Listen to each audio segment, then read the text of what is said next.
Here's how to scrape any YouTube video captions with no coding knowledge. For this, we'll need the YouTube scraper from nifty.codes. Link will be in the description. Simply just download it for your browser. Next, press captions from a video. As you can see, we extracted the captions in this video.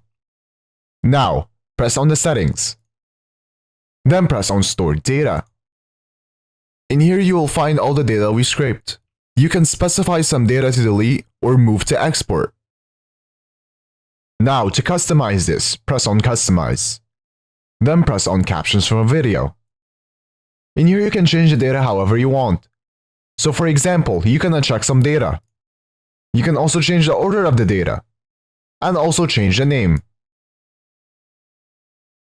And also add a criteria to only scrape the products you are looking for. Once you're done, press Save. You can also find more features in the add-ons section. Now, to export this, press Add to Export List. Then press Export.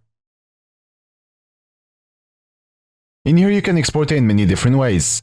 I will export it as HTML. After exporting, here is the data we extracted.